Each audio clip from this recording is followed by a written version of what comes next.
सिंह ने एक बयान कर जारी किया। उन्होंने कहा है कि ये भीड़ जो है ये वैसे दिखती है, हमारी लाइसेंसी पिस्टल होगी तो ये भीड़ भाग जाएगी, खाली चप्पल रह जाएगी। लेकिन ठाकुर पूरण सिंह पता नहीं क्या इसके दिमाग में छाई हुई है, अपने आप को क्या समझ रहा है। माननीय मुख्यमंत्री योगी आदित्यनाथ जो अपने को क्षत्रिय समाज से, राजपूत समाज से कह के इन लोगों को सपोर्ट करने का काम कर रहा है, उसके बल पे ये लोग बोल रहे हैं। उसके घर पे चढ़ना, तलवार लेके चढ़ना, क्या ये शोभा देता है? क्या इस आज़ाद देश में जो देश संविधान से चल रहा है, क्या ये अच्छा लग रहा है? वहाँ इन्होंने जो अपना पूरा वो बात दिखाई, इनका काम किया है, वो सारा का सारा सपोर्ट मुख्यमंत्री योगी आदित्यनाथ की वजह से हुआ था। ये लोग गद्दार हैं, इनकी वजह से देश गुलाम हुआ, मुगलों का गुलाम हुआ, फिर अंग्रेजों का गुलाम हुआ, उनसे सेटिंग करके सेटिंग गेटिंग में अपना वहाँ से चले आ रहे हैं। 2 दिन के बाद अगर वो इसका जवाब नहीं देंगे तो 2 दिन के बाद हम देंगे उनको जवाब इस बात का। अपनी रणनीति बना के, अपना विचार करके हम कहेंगे कि जहाँ चाहो, जब चाहो, आर पार की लड़ाई लड़ने के लिए आ जाओ। हाल ही में विपिन गोस्वामी को जिस तरीके से जेल में भेजा गया और भीम आर्मी ने उनका सपोर्ट किया, उसके बाद से ठाकुर पूरण सिंह ने एक बयान कर जारी किया। उन्होंने कहा है कि ये भीड़ जो है ये वैसे दिखती है, हमारी लाइसेंसी पिस्टल होगी तो ये भीड़ भाग जाएगी, खाली चप्पल रह जाएंगी। इसी पूरे विषय पर बातचीत करने के लिए चौधरी वीरेंद्र सिंह गुर्जर जी हमारे साथ है। इन्हीं जानते हैं वो किस तरीके से देख रहे हैं उनके इस बयान को। जी बहुत बहुत स्वागत है चौधरी साहब आपका। आपका भी, आपके चैनल का बहुत बहुत धन्यवाद। चौधरी साहब, आपने देखा एक मामला चल रहा था, विपिन गोस्वामी को जेल में डाला गया और भीम आर्मी ने उनका सपोर्ट किया, तो उसके बाद ठाकुर पूरण सिंह जी ने ये कहा है कि ये तो फेसबुक की भीड़ है और जब हमारी लाइसेंसी पिस्टल चलेगी तो ये चप्पल रह जाएगी और सब भाग जाएंगे। इस तरीके का उन्होंने बयान दिए। देखिए, वो बच्चे लड़ रहे थे, फेसबुक पर उनकी बात चल रही थी आपस में, हमने उन पर कोई ध्यान नहीं दिया और न ही राजपूत समाज के जो जिम्मेदार लोग हैं उन्होंने ध्यान दिया। लेकिन ठाकुर पूरण सिंह पता नहीं क्या इसके दिमाग में छाई हुई है, अपने आप को क्या समझ रहा है, समझाने के बजाय और इसमें इसको तूल देने का काम कर दिया। और इतनी बड़ी बात उसने कही है कि लाइसेंसी पिस्टल जब छूटेगी चप्पलें रह जाएंगी। किसको सुनाने की बात है? उसने ये भी कहा कि जगह तय कर लो, जिस तरह महाभारत हुआ था कुरुक्षेत्र में, और फिर जगह तय कर लो, महाभारत शुरू हो जाएगा, आर पार हो जाएगी और तय करो जगह। ये भी कहा उसने। जो आदमी किसान यूनियन का संगठन चला रहा हो, उसमें सभी जाति धर्म के लोग सम्मिलित हों और जिम्मेदार आदमी, इतनी बात बच्चों को लेकर कहना, और जबकि उनको मालूम है तो जो इतनी बात बोल रहे हैं वो सारे के सारे, चाहे करनी सेना हो, चाहे ठाकुर पूरण सिंह हो, चाहे इस तरह के लोग हों, माननीय मुख्यमंत्री योगी आदित्यनाथ जो अपने को क्षत्रिय समाज से, राजपूत समाज से कह के इन लोगों को सपोर्ट करने का काम कर रहा है, उसके बल पे ये लोग बोल रहे हैं। जबकि इनको मुंह की खानी पड़ी है 3-4 जगह, फिर भी ये लोग अपने अपमान को, उसको महसूस ना करके फिर दोबारा इस तरह का ही अरल सलंग बात करने की कोशिश कर रहे हैं। रामजी लाल सुमन सांसद है, उसके घर पे चढ़ना, तलवार लेके चढ़ना, क्या ये शोभा देता है? क्या इस आज़ाद देश में जो देश संविधान से चल रहा है, क्या ये अच्छा लग रहा है?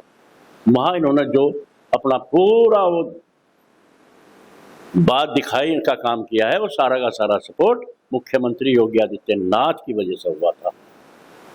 अगर उनमें इतनी ताकत होती तो चैलेंज कर रहा हो कि जगह तलाश कर लो, जगह तय कर लो, तो जगह तो तय होगी थी राजस्थान में। इन्होंने तो कहा था कि मैं जो हनुमान बेनीवाल जो सांसद है, और हम बुलडोजर लेके जाएंगे और उसके घर को तहस नहस करेंगे, उसका इलाज करेंगे। कहाँ गई उनकी ताकत? ये तो सबके सामने सबूत है। फिर अगली तय करने की तैयारी कर रहा, तो उसका भी लोग इसे जवाब देंगे क्योंकि इस तरह के लोगों को अगर जवाब नहीं दिया जाएगा तो देश कहाँ जाएगा। वो आपस में हमारा जो ताना बाना है सबको मिलकर देश को चलाने का है, वो कहाँ जाएगा। तो इन्हें तो रोकना तो पड़ेगा। आप कह रहे हो कि मुख्यमंत्री की शय पर सब कुछ हो रहा है, लेकिन उन्होंने तो ये कहा है कि अगर मुख्यमंत्री जी इशारा करते हैं तो फिर दिखा देंगे अगर कोई टिक भी जाए सामने। अरे भाई, मुख्यमंत्री ने तो इशारा किया जो वहाँ जो आगरा में गए थे सांसद के पास, किसने इशारा किया? मुख्यमंत्री के इशारे पे ही। मुख्यमंत्री के इशारे पे उन्होंने जिस तरह गद्दार लोग, गद्दारी का सबूत सबके सामने है। जब यहाँ लोकसभा के चुनाव हुए, नौनौते में इसने क्या कहा था? रघुकुल रीत सदा चली आई, प्राण जाए पर वचन न जाए, और भाजपा को हरा कर दिखाओ। चैलेंज किया था, आपने शायद सुना हो तो। भारतीय जनता पार्टी में रहते हुए, उनका मुख्यमंत्री होते हुए, और इन्होंने गद्दारी करके भाजपा को हराने का काम किया। सहारनपुर में किया, कैराना में किया, मुजफ्फरनगर में किया, अयोध्या में कर दिया। ये सब गद्दारी का तो काम है। ये लोग गद्दार हैं, इनकी वजह से देश गुलाम हुआ, मुगलों का गुलाम हुआ, फिर अंग्रेजों का गुलाम हुआ। उनसे सेटिंग करके, सेटिंग गेटिंग में अपना वहाँ से चले आ रहे हैं। लेकिन अब इनका पाप का घड़ा भर चुका है, वो सामने आने वाला है। उन्होंने कहा कि हमारे तो पूर्वजों ने करोड़ों की, हजारों करोड़ों की जो है संपत्ति दान में दी है, अगर वो संपत्ति नहीं होती तो लोग इस तरीके से रहते। कहाँ से दी उन्होंने? जब यहाँ देश मुगलों से लड़े, अंग्रेजों से लड़े, जितनी रियासतें जो लड़ लड़ के मरे, उनकी रियासतें, उनकी ज़मीन, उनके घर छीन कर उन्हें दिए हैं जो उनकी सपोर्ट में खड़े हुए। ये उनकी सपोर्ट में खड़े हुए। और जो लोग लड़ रहे थे, जिन लोगों पे अंग्रेजों ने क्रिमिनल ट्राई एक्ट लगाया, क्रिमिनल ट्राई एक्ट 1871 में, 10 मई 1857 की क्रांति के बाद, जिसमें पूरा देश अंग्रेजों के खिलाफ खड़ा होगा, और ये सपोर्ट में हो गए अंग्रेजों के। एक तरफ ये सपोर्ट में खड़े हुए, एक तरफ वो लोग थे जिन पे क्रिमिनल ट्राई एक्ट लग के उन्हें बागी क्रिमिनल घोषित कर दिया। उनकी सब जमीन छीन ली, घर छीन लिए।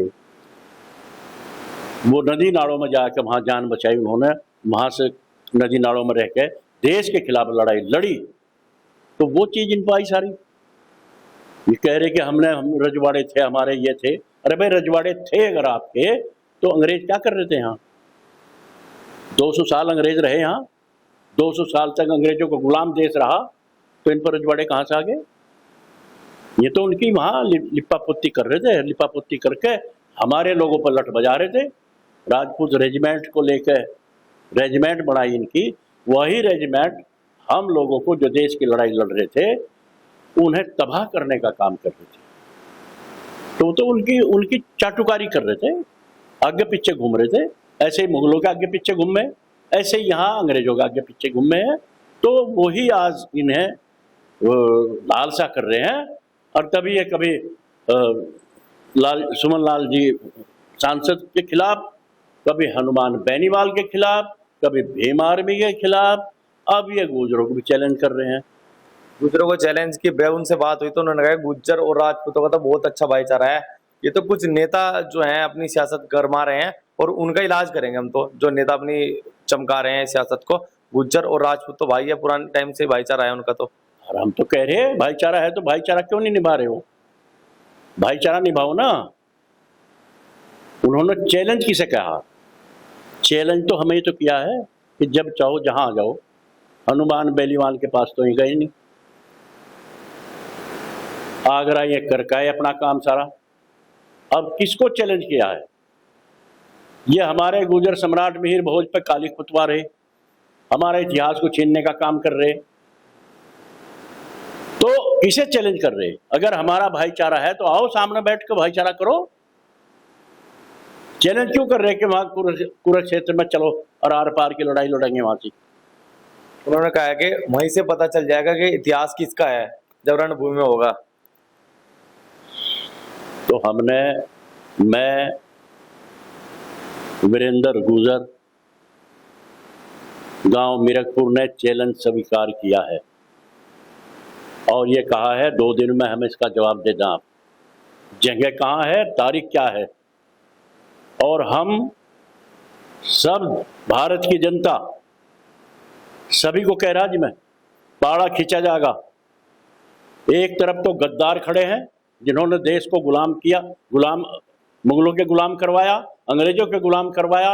एक तरफ तो वो लोग होंगे, एक तरफ वो लोग होंगे जिन्होंने देश के लिए अपनी जान दी, कुर्बानी दी, बलिदान दिया। ये सब साफ हो जाएगा। सिर्फ 2 दिन का टाइम है।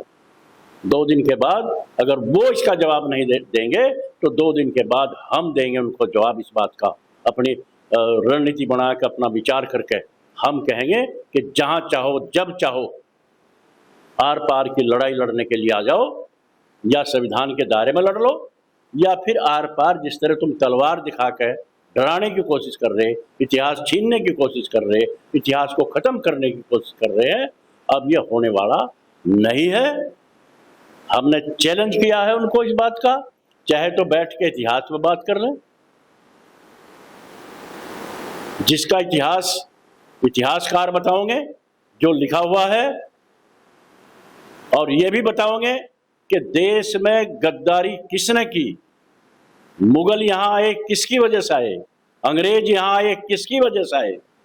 जिसने गद्दारी की है वो अपनी माफी मांगेगा, गलती मानेगा और चुप शांत बैठकर देश को चलाने का काम करेगा। और जिसने वफादारी की है, देश के लिए बलिदान दिए है, वो उसको सम्मानित करने का काम किया जाएगा। ये सारी क्लियर होनी है। अब चौधरी साहब, मेरा अंतिम सवाल, उन्होंने कहा कि हमारे तो पूर्वजों ने लड़ाई लड़ी है। अरे भाई जी, एक भी लड़ाई हमारे, जब यहाँ अंग्रेज आए देश पे, यहाँ अंग्रेज हावी हुए, तभी से सहारनपुर के कुंजा बहादुरपुर राजा विजय सिंह के द्वारा बगावत शुरू करी, उनके खिलाफ लड़ाई शुरू करी। 1822-1824 तक लड़े। उसके बाद तैयारी करके 10 मई 1857 को धन सिंह कोतवाल के नेतृत्व में इतनी बड़ी लड़ाई लड़ी, देश तो तभी आज़ाद हो गया था। अंग्रेज यहाँ से भगा दिए थे, लेकिन ये उनकी गोद में बैठ गए और उस लड़ाई को हरवाने का काम किया। मैं ये भी पूछना चाह रहा हूँ, एक भी अंग्रेजों के खिलाफ कहीं लड़ाई लड़ी हो तो बताओ ना, क्लियर करो ना। और हम भी क्लियर कर रहे, कितने लोगों ने बलिदान दिया, देश के हर जाति धर्म के लोगों ने बलिदान दिया, लेकिन ये जो पूर्ण जैसे बोल रहे हैं, एक लड़ाई बताओ ना। हमारे ऊपर, गुर्जर समाज के ऊपर क्रिमिनल ट्राई एक्ट लगा, ऐसे कठोर कानून बना दिए, देखते गोली मार देना, सरकारी नौकरी से वंचित कर देना, सब जमीन धरती सब कुछ हमारा छीन लेना। वो एक्ट हमारे ऊपर लगा, इनके ऊपर तो नहीं लगा। वो सबूत है हमारे लिए। तो ठीक है चौधरी साहब, बहुत बहुत धन्यवाद हमारे से बात करने थे। चौधरी वीरेंद्र सिंह गुजर, जिन्होंने बताया कि किस तरीके से देश के अंदर पहले की बातें हुई। फिलहाल इतने, धन्यवाद।